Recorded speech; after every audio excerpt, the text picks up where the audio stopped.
What's up, everybody? Welcome to Above the Board Podcast with Josh and Phil, where we keep it above the board with Josh and Phil. Try to draw that last one out a little bit more. Yeah, I felt like I had to do something new. Above the Board is recorded in front of a live streaming audience at twitch.tv/abovetheboard.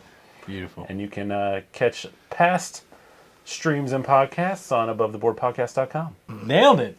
You got it. Whoop, whoop. I'm so proud of you. Magic of editing. Yeah. So yeah, this is our Geekin' On portion of this episode, series of episodes. And yeah, I gotta be honest with you, before we dive into going back and forth. Yeah. Just forewarning you now, and I can clump it if I need to. But I was last week years old when I discovered that I think I have seasonal depression. You know? Are we going to geek on that? No. Just the simple fact that, I get so, not, depressed, sad, but just, about winter, January, February, that, I jump around and find, I obsess over anything that I like. You know what I mean? To a degree that I feel like I don't really do the rest of the year. You resist the seasonal depression with yes, maximizing your geeking on. Yes. Okay. So, I have a lot of different experiences to potentially talk about. Okay. You know what I mean? I feel like I haven't done anything different since last time, so maybe this will work out. Okay. Great. It's good. We can just, riff off me, I guess, if you need to. Okay, all right. Before we get started, I want to shout out our t-shirt game. I like your TVA shirt. Yeah, absolutely. And yours rocking the Halo. Classic Halo. Very nice, very nice. With the Bungie logo. Yeah, I bought it from Bungie.com just to have the Elite on it. Yes, that's so cool. So it's very good. We do have some True Geek t-shirt game on today. So, good. I guess, what are you geeking on? So, one of the more recent things, as in 2 days ago, I've done it, Philip. I finally did it. After all these years of apologizing for movies. I'm at the edge of my seat. Oh, man. Hang on. I've seen it. I've done it. The worst comic book movie to be put to film. Yes. Madam Web.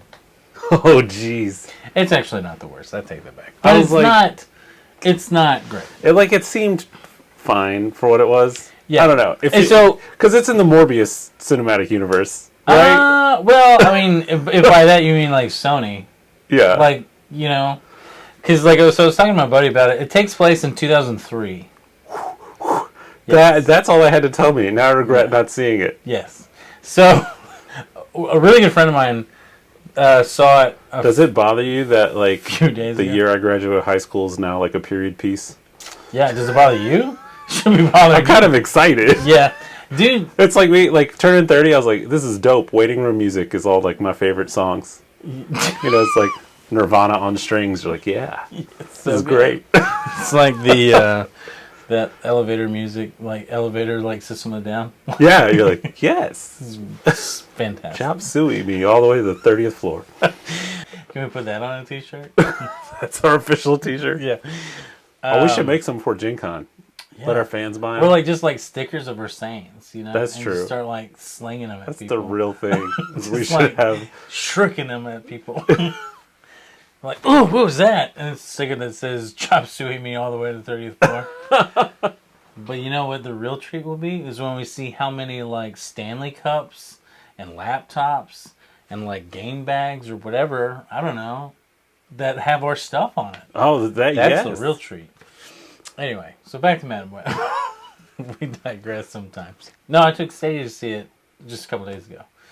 And we had a blast together, as we always do. Yeah. How do I describe this to you? It really isn't the worst comic book movie ever. It's not as bad as people make it out to be. It's still not good. Let's be clear. But it's, I just don't know they knew what they were doing. Everyone involved. Everyone. Yeah. From the director to the cinematographer. No one knew what was going on. And half of it felt like they were I've never worked on a film before. Oh, jeez. The dialogue is atrocious. This is a huge criticism on it, but I feel like I really want to see it now.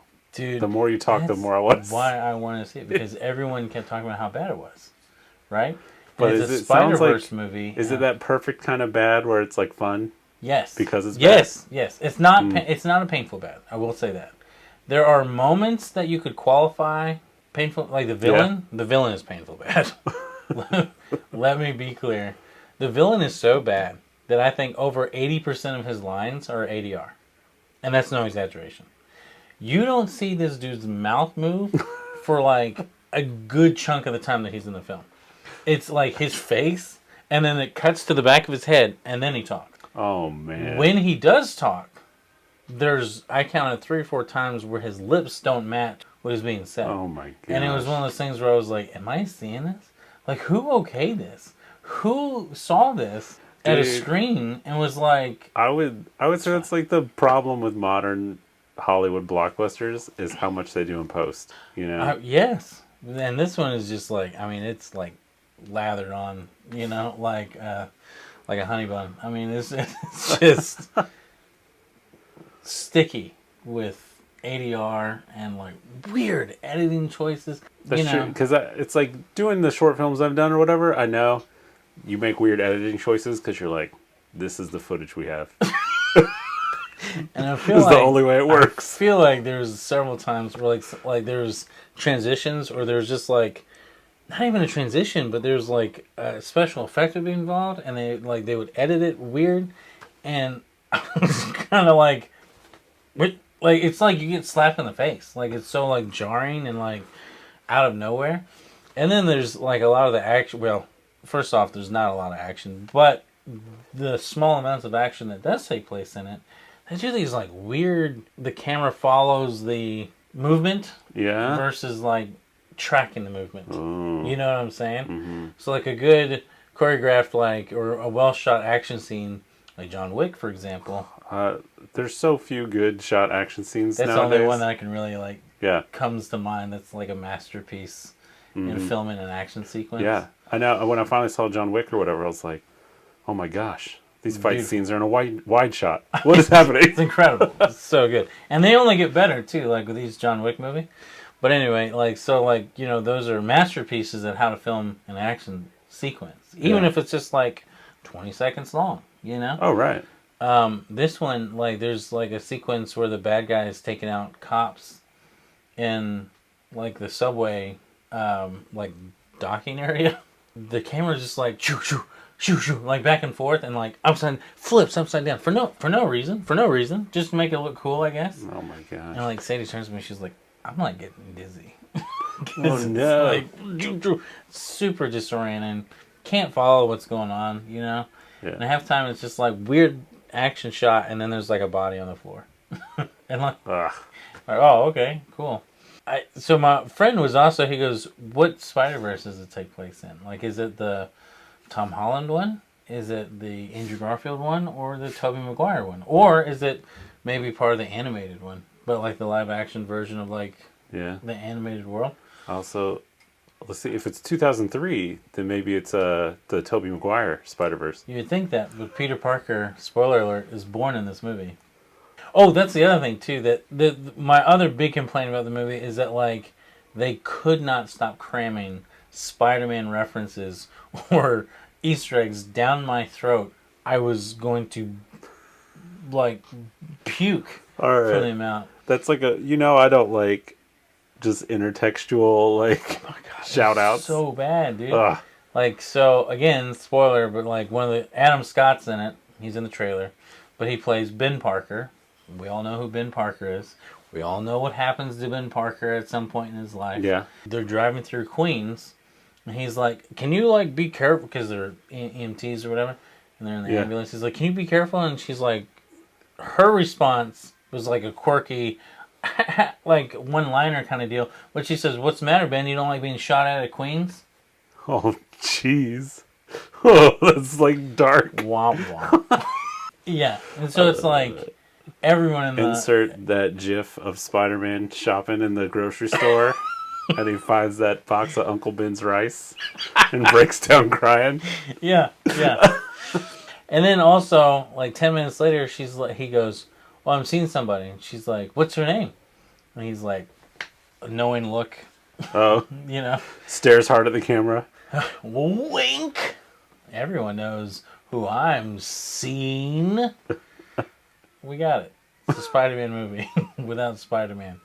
Wonderful. Oh my gosh. But yeah, no, it is like one of those movies where it's so bad it is enjoyable. Like, my friend that saw it, that he was like, you should go see it.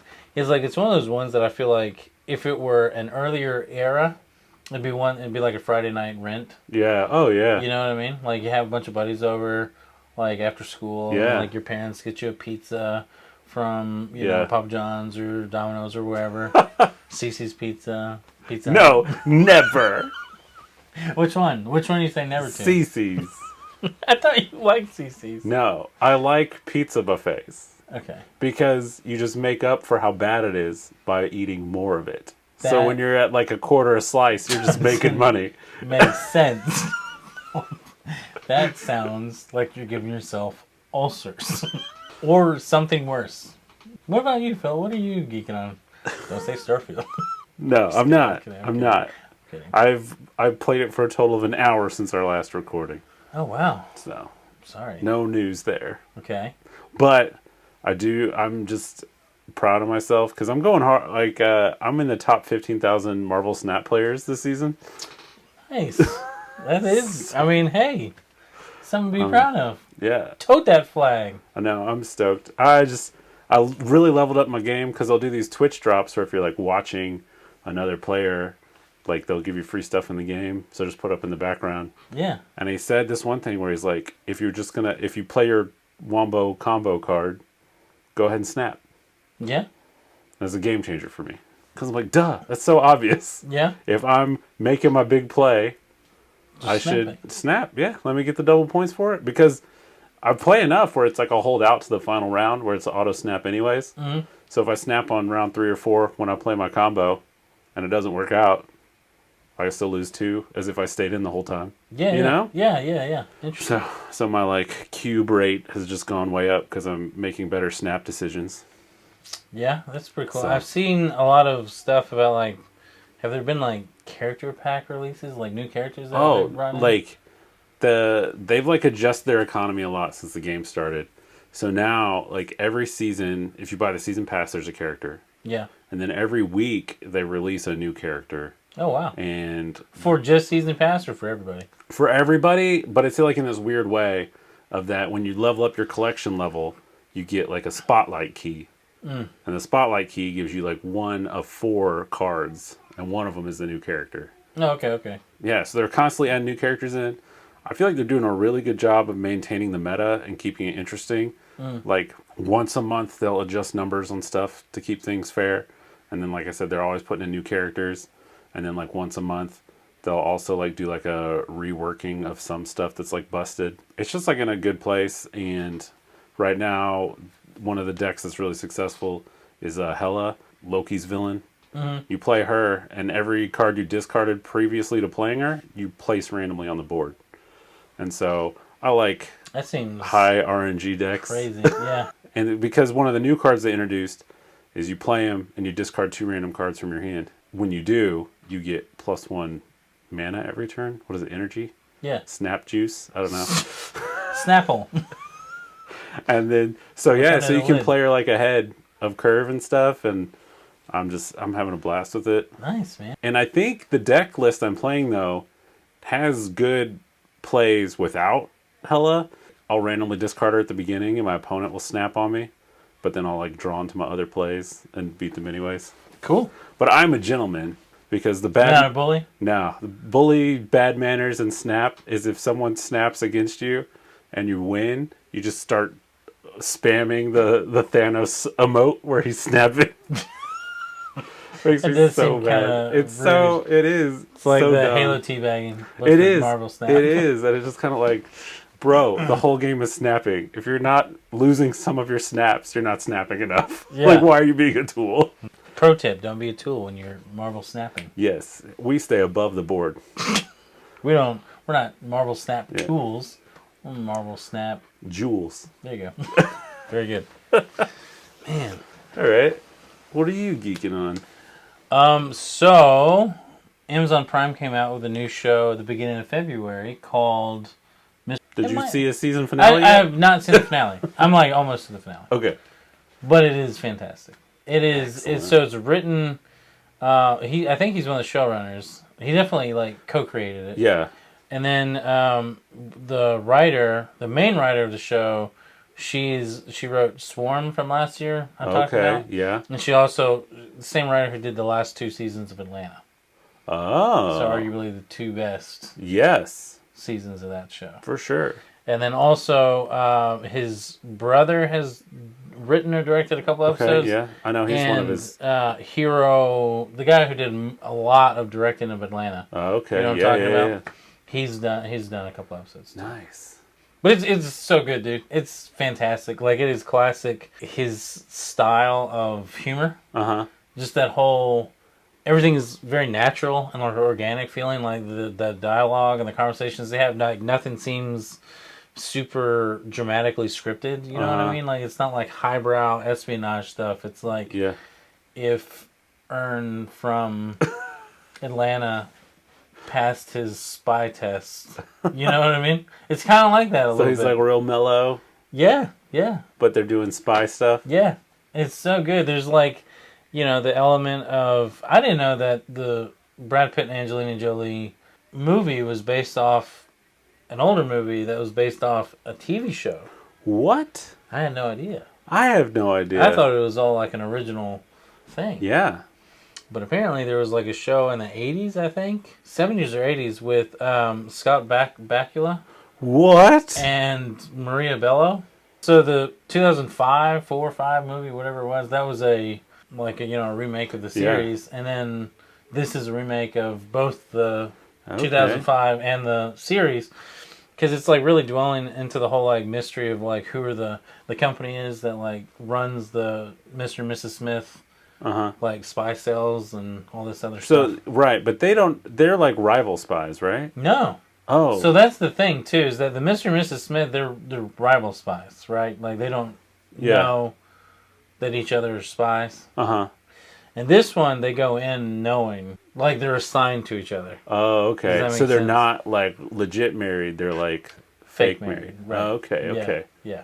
They have to. There's certain parameters, I guess, they have to meet in order to be accepted into the program. Like they have to agree to like no outside communication. But then they get their own place. They have like all the stuff that like makes it seem like they're actually married. Right. But it's just so good. It's so good. I love it. It's fantastic. Like there's a bunch of big celebrities are in it too that like make random cameos. Like John Turturro's in an episode. Okay. Like, super randomly. I was like... I think the highlight of it is definitely the chemistry between the 2 leads, Donald Glover and Maya Erskine. She's from Pen 15 on Hulu. Okay. I don't know if you ever watched that show. I haven't. Highly recommend it, though. I think the whole season's out. I think it actually might have dropped all at once, actually. Okay. Might have been like a season dump. What's wrong with Amazon shows that people don't talk about them? I don't know, man. Which ones are you referring to? I don't know. I can't think of any. Let's say people always talk about like The Boys. That's true. That's a big Reacher. one. Reacher's big, I guess. I mean, I think Boys is pretty much like their flagship, I guess. And then a lot of people like complain about Lord of the Rings. I don't mind it. What about you? What's next? I'm watching Better Call Saul now. Interesting. And, what do you think? It's really good. Yeah. I just got into season 4. Okay. It's wonderful. It's really good. I mean, I liked Breaking Bad. Yeah. And this is only natural progression for you then. Right. I figured I'd check it out. And a lot of people are like, oh, some people say it's better, and I was like, might be. It's pretty good. Yeah. I think my thing is I like Bob Odenkirk better. Yeah. Well, it's like I also like his Aaron Paul, or not better than Bryan Cranston, but definitely better than Aaron Paul. But I think his character is also a little bit more likable. Yeah. Like, because Heisenberg or whatever, his was a story of becoming an evil villain. You know? It was a villain story, and so for sure, it was like kind of drags you down. Yeah. Like and the further along he gets. Yeah.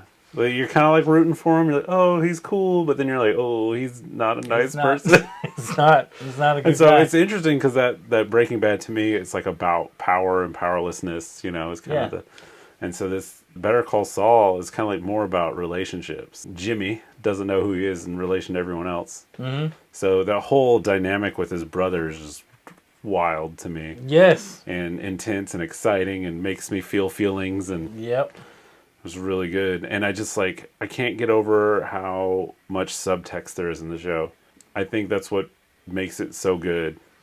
Yeah. Is it's because something is happening in the show to convey the characters feeling the opposite of what's happening, Mm-hmm. And there's so many good moments like that I'm just like, this is just well done television. It is, man. It's like that and Breaking Bad are like two peak TV shows. It is, yeah. And so I think my only complaint about Better Call Saul is the amount of pointing at oh, this is Breaking Bad adjacent. Oh, you yeah. know? Yeah. I was kind of like, this seems a little unnecessary. There's a lot of that in Madam Web, but for Spider-Man. I know. But there's not a lot of it in this show. And I feel like they do a good job of making the plot about these characters who are from Breaking Bad without it being overly oh, this is behind the scenes of Breaking Bad. Yeah. So it's cool. And I'm surprised how far the show has gone and he hasn't become Saul Goodman yet. Yeah. Which is surprising to me. 6 seasons? I believe there's 6 seasons. Yeah, and you're I in the just 4th? started season 4. Okay. I like how each season starts with his fake identity as a Cinnabon manager. Yeah. That's interesting. It does. It kind of makes you remember where he ends up. And it's just kind of how's he get there? I don't know. Yeah. So. Yeah, it's a pretty good show. I don't know why I didn't think you'd watch it, but I'm happy to hear that you are. I guess I also forgot you watched Breaking Bad. I was like, yeah, Breaking Bad, I feel like is maybe a little, I waited a while before I watched it. Yeah. And there's but there's less offensive content in Better Call Saul than there was in Breaking Bad. Yeah.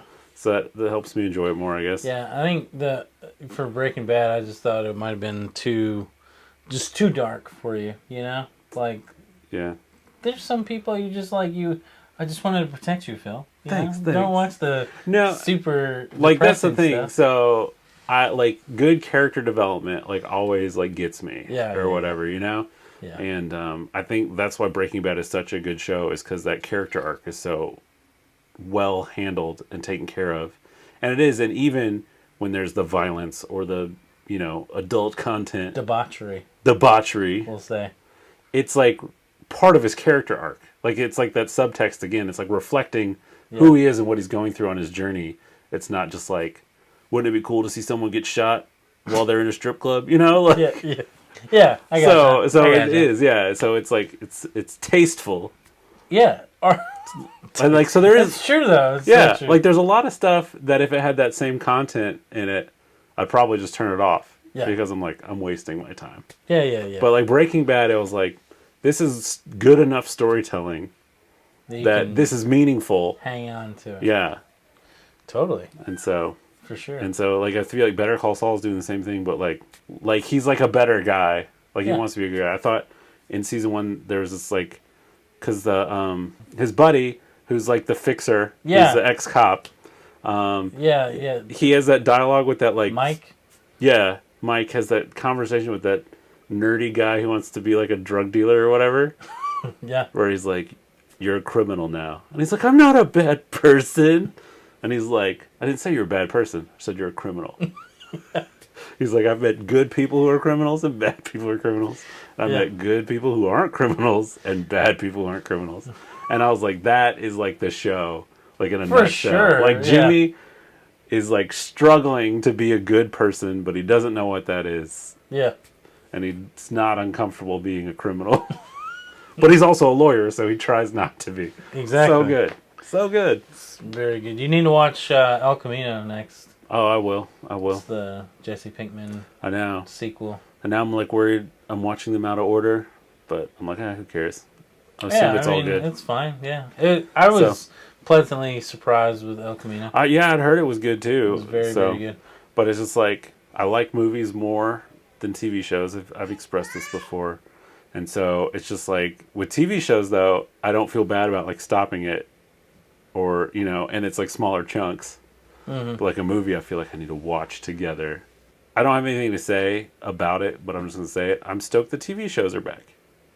Yeah. It's just like nice watching new episodes of shows. Yeah. Now, like, it's so great because I'm not just scrolling for stuff anymore. And it's like, oh, this is back on. Like, Rookie's back. Yeah. And Will Trent's back. I know. Like, when my wife finished watching our show, it was about to be like, Will Trent? And I was like, Will Trent? And she's like, do you want to watch that? I was like, I don't think so, but I just like his name now. Maybe next time. I think it's like I'm digging for like shows, if you're not like on. into it, like it's one of those like in between season shows. Like, you know what I mean? Mm-hmm. Like wait till all the spring stuff comes out, and then there's like a little bit of a drought before all the fall stuff comes out. Right. Maybe watch it then if you got the time. Maybe. Me? Yeah, go ahead. What are you geeking on? So last episode I talked about how I'm getting really back heavy into music. Yeah. And just like wanting to stay on top of the music scene as far as like following artists and, getting into all that again like I used to back in the day. So for the past week, I've been just like hunting down from 2023 like top albums of the year and listening to them like start to finish uninterrupted. Oh, nice. And it's been a really cool experience. Feeding into that, I started going back, January and like throughout the month of February and like looked at a bunch of like big albums that came out then and listened to those uninterrupted. And I've already found a couple of people that I'm going to start following now. There's a band called The Smile, and like half of the band is like 3/4 of Radiohead. Oh, snap. Which is pretty sweet. Yeah, that's a really high amount of Radiohead. Yeah, and then Modest Mouse produces this other band. They're called Future Islands. Yeah. And they have this like synth pop kind of sound vibe to them. But they really just sound like a mellowed out Modest Mouse. So if you like Modest Mouse, or if you're familiar with them. Oh, no, I am. I like their vibe. Yeah, the Future Islands is just more of like a Modest Mouse is like more poppy and like kind of like fast paced, Right. Future Islands is like the same sound and vibe. Like they sound very similar, but it's just like way more chill and like kind of a little bit more folksy, maybe a little bit more just like relax and sit around and listen to it versus car jams. I feel like that's what Modest Mouse kind of is. I hear that. But yeah, and then Usher came out with a new album. Called Roller Skates? What? No. I was just thinking about a Super Bowl performance. I was like, where did you... I was like, that's topical. That's a recent reference. It's called Coming Home, which doesn't make any sense to me because on the album cover is like him holding a peach. He's not from Atlanta or Georgia. Really? He's from Texas. Texas peach? Nope, haven't heard of it. Right? Like, what is this about? Like, I don't understand. But maybe he did a James and the Giants peach thing, like in real life. Yeah, like he ate a crocodile tongue, and then and then he just crawled into a giant peach. Yeah, and flew across New York, chased by a rhino or whatever the heck it was. And that's his real home. Yeah, that's great. And then his real family are the bugs he met along the way. And then he wakes up in a bed and he's completely naked, and he's like, "I'm never eating that again," whatever it was. And then Tim Burton rolls over and spoons him because that's where the aesthetic of the dream came from. You know what I mean? Isn't that good? That's a good visual. That's wild. But no, so Usher's new album is actually like, it's not like a club banger. Right, yeah. I was actually telling Randy, my wife, I was like, it's so funny like how much mature this album is. Like it's about like handling your emotions. Like in a relationship, and paying mortgages, making sure that your cars don't get repossessed, stuff like that, paying child support. Oh no! But no, the first 2 or 3 songs are about, instead of like, well, forget you, I'm just gonna go like hook up with some chick in a club. Right. It's like about dealing with like anxiety from like a breakup. You know what I mean? But like in a good way. Nice. Like it's like a good song. It's not like what am I listening to? Like it's actually like it's a bop. I just can't imagine it being a bop at a club. You know what I mean? I like sad bops. Because that'd be a weird bop. But anyway, so what about you? Anything New and exciting for you, Philip. Nothing, not new, but apparently my daughter's a Swiftie now or whatever. Yeah. And so just the way her friends, anytime they're into something, they're like, I'm in my hair tie era or whatever. Everything's an era. It is, man. So I just realized I'm in a Ninja Turtles era right now. Currently? Yeah, right now? I am. It's just Good. like I'm just really excited about Ninja Turtles. Yeah. They're in Fortnite, so Yeah. I bought some V-Bucks, so now I can play as Ninja Turtles there. Oh boy, they just announced like a day or two ago that the sequel to Mutant Madness or whatever is coming out in 2 years. Yeah. 26, I think. So I'm excited. They're also like it's like the 40th anniversary of Turtles or whatever. This year's 24. Yeah. Okay, cool. And so the Lost, now I can think of the word era. The Lost Years. Oh, it was a sequel to The Last Ronin. There's the and I read that. Yeah. Good read. Yeah. And they're like gonna do a whole spin-off series that come out this year about the new Ninja Turtles in the future. Yeah. And Are they gonna be like cyborgy? no. I mean a lot of their enemies are. Yeah. It's very much like a reset, except the world is way more Advanced. cyberpunk. Oh, okay. It's like a cyberpunk. But they're Turtles. the same old turtles we know and love. No, because they're the new ones. Oh, are they the same colors? No. I mean, I don't know. It's like kind of in black and white. So this, okay. So, Last Ronin, we talked about that in the past. Yeah. Where it's like a revenge story about Shredder's kid. But in it, they deal with some things about how being near the mutant turtles affected April. And then her and Casey had a kid. And before Michelangelo dies, he trains her to be a sensei. So the Lost Years is cutting between the years after the turtles died and Michelangelo came back for his revenge, and the future where they found these other turtles that got affected by the turtle mutagen. Okay. And so now Casey Jones and April O'Neil's daughter is the sensei to these 4 new turtles. Very cool. And they've all got like Greek mythology names or something. That's legit. And they're 2 of them are girls, 2 of them are boys, and they got like way more different, kind of like the new cartoon, how they've got their artistic interpretation. Each one has kind of their own character and shape and style. Yeah. These new ones are like that too. They're like 4 different kinds of turtles. Yeah. But they're still like that teenager rivalry thing going on. And so that's getting its whole series coming out this year. Nice. Very cool. And then I think they're also doing some other kind of throwback. There's like 2 or 3 like new comic series coming out and stuff. So all turtles. Yeah. All turtles all the time. I know. It's my Ninja Turtles era. Ninja Turtles era. Speaking of comics, though, I'm going to give you one for you to borrow because Sweet. You need to read it. You'd like it. It's kind of a timey-wimey, or it's turning out to be a timey-wimey book. But it's called The Displaced. And I just picked up issue 1 not too long ago. And I just got around to reading it. Quick read, great read. The premise is that there's this city in Ontario, Canada. Okay. There's like 170,000 citizens, and like the book focuses on 3 or 4, maybe a little bit more of that, maybe like 5 or 6 individuals, like kind of going about their daily lives, like different random things, like one's at the same bar that all the high school graduates like go to and hang out at. One's like other countries where teenagers can drink. Right. Like so silly. Drinking age 13. I don't know if it's that. But and like a married couple with a newborn, like they ran out of diapers, so she's like going to go get like at 2 a.m. She's got to go get diapers. Just stuff like that, right? And then the big premise is that the town just vanishes and there's like a sinkhole. And so people are dealing with that. And so 170,000 people are supposedly dead. But then like as the book progresses, no one remembers the town. Like the town's just gone. And the last panel is something super cool. I was like, Philip will like this. This sounds like my kind of thing. Yeah. And there's like a really cool twist. Like it doesn't just disappear and people just don't forget about it.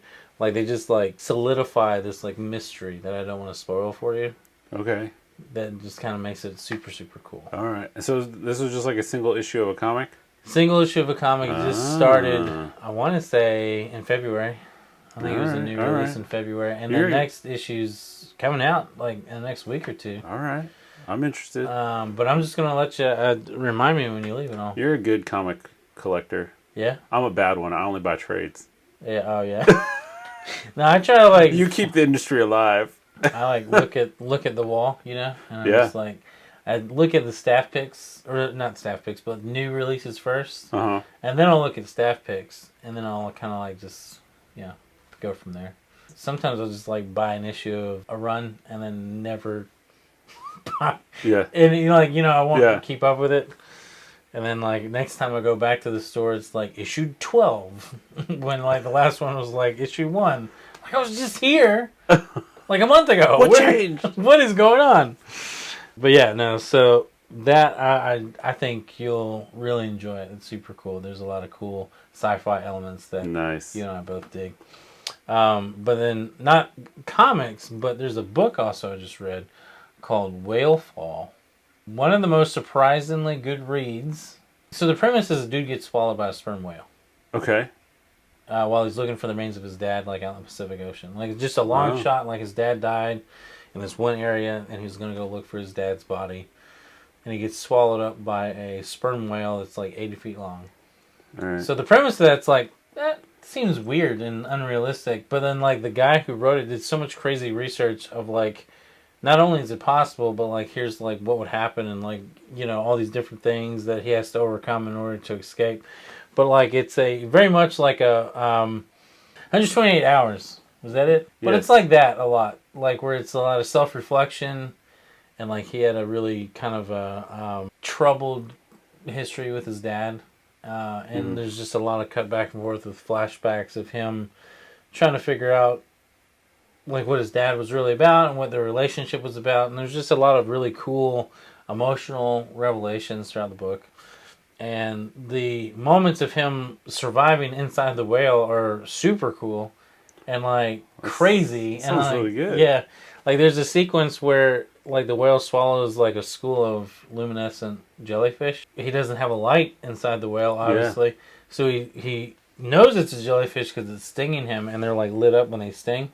So he grabs he finds like a piece of trash in the whale's stomach, like a sock or something, like a clothing, and he wraps it around his hand, and then he like puts his hand through the jellyfish so that it wraps around his hand, and every time it goes out, like he agitates it, like knocks it up against the side of the whale to like make it sting his hand that's already protected, and that's what he uses as like his lantern. Then he sees a puppet. Yeah. Where's my dad? He's like, don't talk to me about dads. I have a dad problem. You're just a puppet. I'm a real boy. And then he wakes up and Tim Burton spoons him. Bring it home. Gotta bring it home. Yeah. Yeah, no, so it's pretty good. Interesting read. Like it was recommended to me by Audible, of all places. Sure. I was like, sure. They know I'll a thing check or it two out. about books. Yeah, I mean, Well, you would think. Did you listen to it or did you read it? No, so I did listen to it Okay. instead of That's like fine. physically reading it. That's fair. But Was it like did it have sound effects? no, but I'm glad it didn't, because it's a very graphic book. It's a very intensely graphic. Like I can handle it's like not so graphic to where like it made me sick, but I'm like I feel like squeamish people would have a hard time reading this, Yeah. A lot of bodily fluids splashing and squishing and gross things ripping apart, and Now I'm getting queasy. Moving on. yeah. Do you got anything else? No, you can bring it home. You got anything else? Um, Fighting that seasonal depression? I mean, the last thing, I'll have more to say next time around, but I did pick up the new Final Fantasy VII Remake. Yeah. Just a couple hours in. It's pretty cool. Pretty much the same thing as the previous one. Yeah. But that's fine, because that one was good too. So more of good is fine. Yeah. Did your You're doing a save real transfer interesting- over well? Yeah. And then you also get like extra little bonus items and stuff like that, which is pretty cool. Oh, neat. Like if you have certain save files from like the demo or like this version or that version kind of thing. Because like it came out originally on PS4, but then PS4 owners could upgrade it to PS5 and get like a little DLC pack with it. Neat. Like an extra story mission. So if you have all that on your hard drive, then they give you like a whole bunch of extra stuff that you Sweet. can't get. I don't know if you can get in the game regularly or if it's like hard to get. Sure. But anyway, so I picked that up. Also started playing Mario vs. Donkey Kong remake on the Switch. That just came out. That's one I feel like I want to play because I played the like original, because that was a sequel remake whatever to that old Game Boy one. Yeah. And that Game Boy one was really good. Yeah, see, I never played a single Mario versus Donkey Kong really game good. ever. So this is good? Yeah. It's a lot of fun. A lot of cool puzzles. That some of them are like super simplistic, obviously. Mm-hmm. And then there's different little mechanics that you can tweak to make it harder or easier. But then there's some that are like, I have no idea how to beat this. I have no clue how to beat this puzzle. You know what I mean? Like, Yeah. With like the constraints that they put on you, like Oh, time yeah, stuff yeah. or whatever. But no, it's good. I enjoy it. I think it's pretty cool. I feel like I missed out on a whole series of games that were like casually fun. You know? Yeah. No, I haven't played a good puzzle game in a while. And then Metroid Prime, the remaster on Switch, I also picked that up. That brings me back. Yeah, I was never a fan. I don't play a lot of GameCube stuff anyways, but... You didn't like Metroid Prime? Nah. I mean, I didn't, like, hate it or anything, but... Yeah. Well, I have a friend that hated it because of the 3D. Like, solely because it was 3D. Yeah, no, that's gross to me. Like, it's gross that he hated it, or Yeah. gross that it's 3D? Don't hate it because it's 3D. Oh, okay. Yeah. Like, hate it because you don't like it. Okay. Not because you're like, ugh. Because I feel like that's a little bit, too, where I was like, oh, Metroid, but I'm like, kind of wish it was 2D. But I'm a big Metroidvania fan or whatever, so... Yeah. Moving away from that, it's just kind of like Still gotta not play what that I want. Prince of Persia game, man. Yeah, I do. Fantastic. I think I need to get another New Game Plus Starfield under my belt first. Do you? Yeah. No, you don't. Philip, you I bought... want to know what happens. What do you mean? There's apparently at some point, if you do New Game Plus enough, there's like yet another Starborn character that shows up. What? And they start creeping on you while you're like visiting cities and stuff. What do you mean creeping on you? Like they're trying to kill you? Well, if you play through the main game, that's like the first story. Yeah. But later, they'll just be like hanging out in bars watching you. That's weird. And they're like, can't wait for you to get those artifacts so we can have our classic showdown. So weird. I know, that's so interesting to me. It does sound... But it's like, so I could jump through the New Game Plus portal, but then I'm like, the whole plot is you're supposed to keep going through them so you can keep leveling up all your Dragonborn powers. So I'm like, maybe I should get some more powers first before I jump through the New Game Plus hole. You got me talking about Starfield. I did play it. I did. That's how we bring it back home, baby. Sandwich that sucker. If only Tim Burton was here. If only. He'd spoon me. Or you. 10,000 spoons and all you need is a knife. And with that being said, that's going to bring this episode of Geekin on to a close. Catch us next time as we play Castle Panic at the disco.